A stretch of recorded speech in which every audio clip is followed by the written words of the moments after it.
Hey Story Freaks, welcome back to Cerita Aja. Guys, kayaknya hampir semua orang tahu SpongeBob SquarePants, sebuah film animasi dengan latar belakang kehidupan bawah laut dengan dua tokoh utama SpongeBob dan Patrick. Tapi nih ya, kalau misalkan nonton film ini banyak orang yang berpikir bahwa banyak yang aneh dan juga janggal. Nah pertanyaannya, apakah keanehan ini hanya sekedar untuk lucu-lucuan aja? Atau memang ada satu pesan yang ingin disampaikan? Cerita Aja kali ini akan membahas tentang sisi gelap dari SpongeBob SquarePants. So without further ado, let's do this.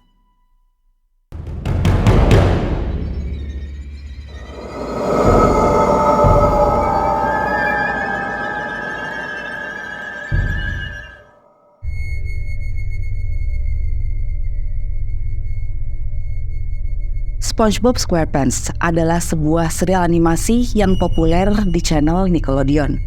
Tanggal 1 Mei tahun 1999 film ini pertama kali tayang di Amerika Serikat, dan tahun 2002 tayang pertama kali di Indonesia. Pengarangnya adalah seorang animator sekaligus seorang ahli biologi laut bernama Stephen Hillenburg. Bahkan film ini juga dibuat di perusahaannya sendiri yang bernama Universal Plankton Pictures Incorporated. Serial ini menceritakan tentang kehidupan bawah laut di Bikini Bottom dengan 7 karakter utama, yaitu SpongeBob, Patrick, Squidward, Mr. Krabs, Plankton, Sandy, dan juga Gary. Film ini diminati oleh banyak kalangan terutama anak-anak, walaupun banyak adegan yang kurang cocok ditonton oleh anak-anak. Banyak kejanggalan dan juga keanehan yang akhirnya menimbulkan pertanyaan. Oleh karena itu banyak orang yang menelisik lebih jauh tentang hal ini. Bahkan, mereka mengadakan penelitian lebih detail tentang SpongeBob SquarePants ini.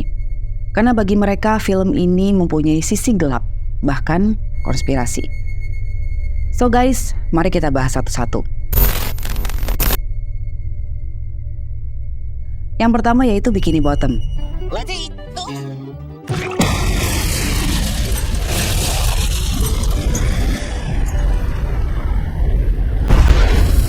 Bikini Bottom ini adalah tempat tinggalnya SpongeBob sama teman-temannya. Nah ternyata Bikini Bottom ini terinspirasi dari sebuah pulau yang dulu katanya sangat indah di Amerika Serikat. Pulau ini bernama Bikini Atoll. Bikini Atoll ini terletak di wilayah Mikronesia yang merupakan bagian dari Marshall Island di Samudra Pasifik. Tahun 1946, pemerintah Amerika Serikat memerintahkan seluruh penduduk Bikini Atoll untuk meninggalkan pulau ini. Alasannya, pulau ini akan dijadikan tempat percobaan senjata nuklir dan bom atom milik Amerika Serikat. 5, 4, 3, 2, 1, fire.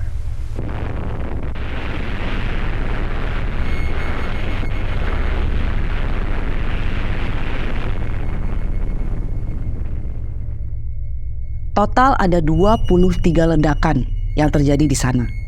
Dan tahun 1978, para ilmuwan dan peneliti menyatakan bahwa Bikini Atoll sudah tidak layak huni. Selain karena memang pulau ini sudah hancur total, ledakan dari nuklir tersebut menyebabkan radiasi yang luar biasa besar. Karena guys, diketahui ledakannya ini 1100 kali lebih besar daripada ledakan bom atom di Hiroshima dan Nagasaki. Nah, seperti yang kita tahu bahwa makhluk-makhluk yang terpapar oleh radiasi bisa jadi mengalami perubahan bentuk, perubahan genetik, bahkan perubahan perilaku. Seperti yang digambarkan di salah satu episode di mana SpongeBob ini tersesat di tempat yang jauh dari Bikini Bottom. Nah di tempat tersebut digambarkan makhluk-makhluknya tuh bentuk-bentuknya aneh dan juga perilaku-perilakunya menyeramkan. Safe and sound at the bottom of this trench.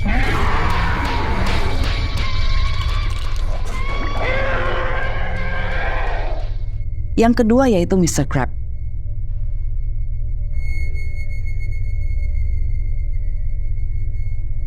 Nah kita tahu bahwa Mr. Krabs ini punya anak yang namanya Pearl, seekor paus. Jadi katanya dulu Mr. Krabs ini pernah menyaksikan secara langsung di mana ibunya Pearl itu harus kehilangan nyawa karena kail pancing yang disebar oleh manusia sesaat setelah dia melahirkan Pearl. Nah karena nggak tega akhirnya Mr. Krabs ini mengadopsi Pearl menjadi anak dia. Nah hal ini juga yang menjelaskan kenapa Mr. Krabs ini sangat takut sama yang namanya kail pancing. Bahkan dia melarang keras SpongeBob dan juga Patrick untuk memainkan hal tersebut. Yang ketiga masih berhubungan sama Mr. Krabs, yaitu Krusty Krab.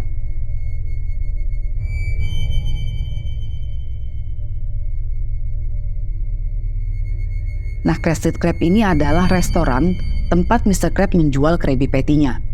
Ternyata guys, bangunan Krusty Krab ini adalah penggambaran dari jebakan atau alat perangkap kepiting dan juga lobster. Sebenarnya apa sih yang mau disampaikan sama Stephen Hillenburg di sini?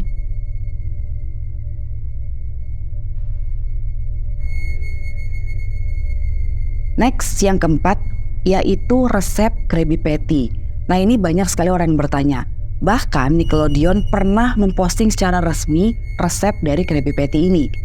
Dan memang di dalamnya ada daging kepiting yang menjadi salah satu ingredient dari Krabby Patty. Di sini banyak orang yang menyimpulkan bahwa Mr. Krabs ini antara dia kanibal, psikopat, atau dua-duanya. Jadi di salah satu episode, yaitu episode 28 season 3 yang berjudul Middle Life Crustacean, ada salah satu adegan di mana Mr. Krabs ini mengambil sebuah Krabby Patty terus dia makan. Nah, setelah itu dia berkata, that's what I taste like. Well, little Patty, we're two of a kind. We've both lost our luster.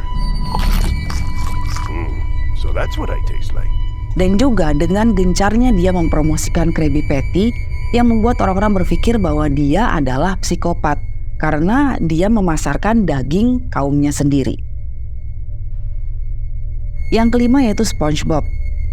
I was just in this for the fashion. It's hopeless. We're trapped. Nah, SpongeBob ini pernah dianggap sebagai simbol penyimpangan seksual. Jadi ada salah satu adegan di mana SpongeBob dan juga Patrick mengadopsi seekor bayi kerang. Nah, di situ mereka memainkan peranan sebagai suami dan istri, di mana SpongeBob sebagai istrinya dan Patrick sebagai suaminya.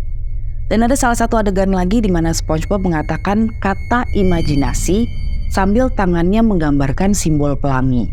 Nah, kita tahu bahwa simbol pelangi ini merupakan simbol LGBT. Imagination.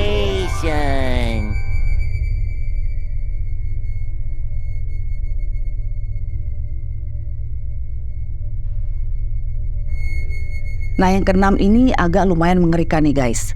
Jadi 7 karakter SpongeBob ini dianggap sebagai simbol dari 7 deadly sins atau 7 dosa mematikan yang ada di diri setiap manusia. Yang pertama itu SpongeBob. Jadi dia ini dikatakan merupakan simbol dari lust atau hawa nafsu. Memang hampir di setiap episode SpongeBob ini digambarkan selalu berambisi untuk menjadi yang nomor 1. Walau kadang-kadang dengan cara yang salah dan bahkan keinginannya tidak tercapai. Yang kedua yaitu Squidward, yang dianggap merupakan simbol dari anger atau kemarahan. Ya memang kita semua tahu bahwa Squidward ini selalu marah-marah bahkan dengan alasan yang gak jelas. Yang ketiga yaitu Plankton. Nah, Plankton ini dianggap sebagai simbol dari envy atau iri hati. Memang hampir di setiap episodenya Plankton ini selalu merasa iri dengan Mr. Krabs karena memang Mr. Krabs ini sukses sekali menjual Krabby Patty. Oleh karena itu Plankton selalu saja mencari cara bagaimana mencuri resep Krabby Patty. Yang keempat yaitu Mr. Krabs yang merupakan simbol dari greedy atau keserakahan. Nah, kalian pernah lihat kan guys, kalau misalkan lagi adegan Mr. Krabs itu matanya berubah jadi simbol dolar. Karena memang yang dipikirannya Mr. Krabs ini hanya uang, dan uang terus. Dia ini seperti gak pernah puas sama apa yang dia punya. Dan selain itu dia juga digambarkan sebagai sosok yang selalu pelit dan juga serakah. Yang kelima yaitu Sandy, yang merupakan penggambaran dari simbol arogansi atau kesombongan. Jadi di balik kecerdasannya, Sandy ini selalu digambarkan menjadi sosok yang sombong dan juga angkuh. Yang keenam dan ketujuh yaitu Patrick dan juga Gary. Kenapa 2 karakter ini dijadiin satu? Karena memang sifat mereka yang hampir sama. Jadi Patrick dan juga Gary ini merupakan lambang dari kerakusan dan juga kemalasan. Hampir di setiap episodenya Patrick dan Gary ini kerjanya cuma makan tidur. Jadi cocok banget dengan simbolnya. Nah guys, banyak orang yang beranggapan bahwa Stephen Hillenburg sebagai pengarangnya SpongeBob SquarePants ini ingin menyampaikan pesan bahwa sebenarnya yang merusak alam bawah laut itu adalah manusia sendiri.